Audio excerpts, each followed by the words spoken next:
Samantha, I wanted to introduce you, but give you the chance to tell the story. You're producing now an opera called Slave. That's right. On modern-day slavery. How on earth did all of that begin? I shall tell you the story. Firstly, I just want to say a huge thank you for David and Philippa for allowing me to be part of this today. And it's been an absolute pleasure from my point of view to be friends with you for 20 years and watch everything you've grown as well. So thanks both ways. Well, when I was pregnant with my first daughter, I was reading Half the Sky by Nicholas Kristof and Cheryl Wu Dunn. And this book tells the story of atrocities happening to women and girls in Asia and Africa and of them being trafficked. And I found the book so hard to read at the time, I just had to put it down. I had this huge sense of injustice rising within me, and I was overwhelmed.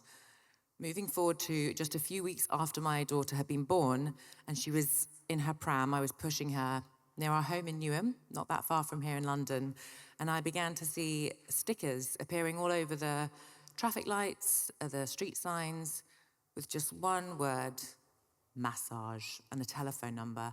And I had that same horrible, sickening sense of injustice within me, of knowing that there were women and girls being trafficked just a few hundred meters from my home, hidden in plain sight. And I thought, what can I do? As David said, I'm an opera singer. I can't lobby in court. I'm not a journalist. I thought, well, I'm an artist. What do artists do? We tell stories. And so began the process of me thinking, I think I should get an opera produced and put on telling the story of modern-day slavery. And there's so many questions I'd like to ask you, but what makes you...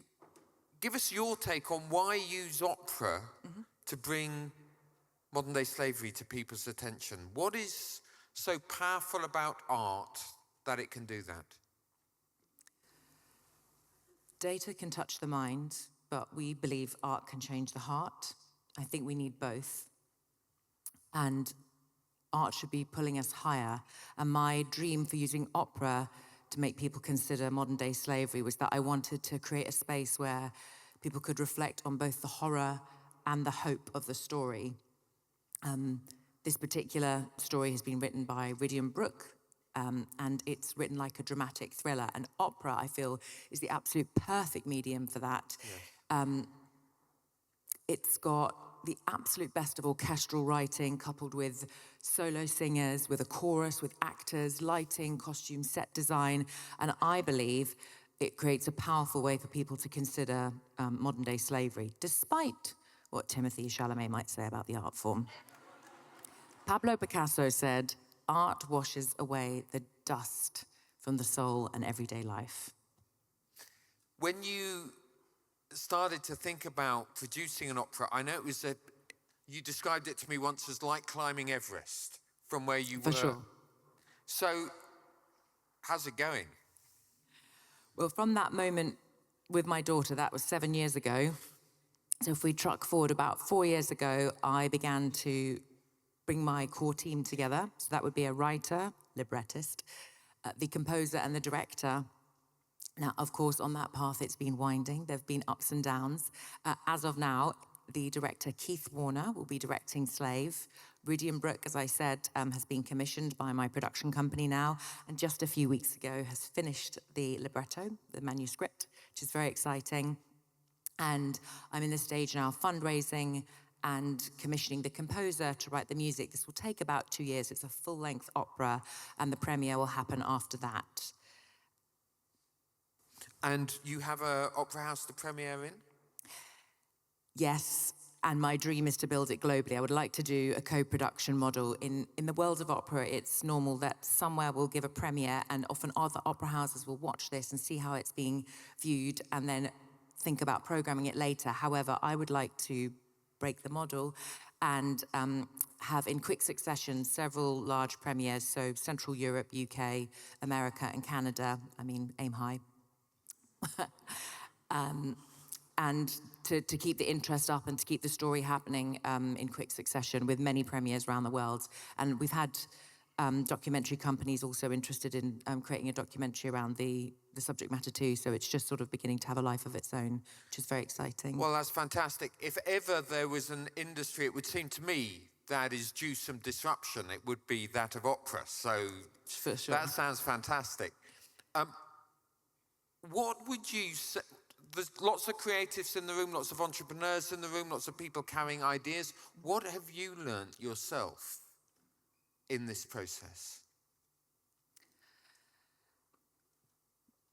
Be brave, take risks, expect setbacks, but counter this with prayer and meditation. Practice gratitude for the long and sometimes lonely walk. Build your community, your team. We've talked about that a lot today. There are so many people in this room that have helped me in that process. To name but a few: Tim Nelson, CEO of Hope for Justice; Andrew Wallace, CEO of Unseen; Jonathan Knowles, a well-renowned photographer, also created photo imagery, which you might have seen on the slides, for Slave. The Wedgwood Circle have become fiscal sponsors for us. So I think, build a team around you that can stand with you in those hard times. And for me personally, I feel in the last 8 months, when there's been some particular challenges, I have really felt God speak to me in Psalm 119, verse 105. It says, "Your word is a light to my feet and a lamp to my path." Nope, wrong, other way around, sorry. Light to my path and a lamp to my feet, because I feel there's the duality, which all of us with big dreams can hold these two truths at the same time, that the Lord gives us a vision. He does give us a light right to that path, to the top of Everest. So we can see the end goal. We know what we want to achieve. But also, there's a lamp. Now, a lamp doesn't do that. A lamp only illuminates a couple of steps around you. And so God is also at the same time lighting just the next step ahead. And when you're running with a project for a long time, sometimes it's absolutely okay to say, and now I'll just do the next step ahead. And the faith and the chance for growth is in all those steps in between that you cannot see. That's fine. God has your back. Samantha Crawford, we are cheering you on. Thank you. We love the boldness of your dreams. We'll be praying for you, and I would encourage, if there are those in the audience who think that they might play a role, then you'll be around, I'm sure, for the rest of the afternoon, and they can catch you as well. And can I just add one final comment, which is that Philippa has encouraged me with this many times, and just want to share it with you, which is, do not be a silent witness, be a vocal champion.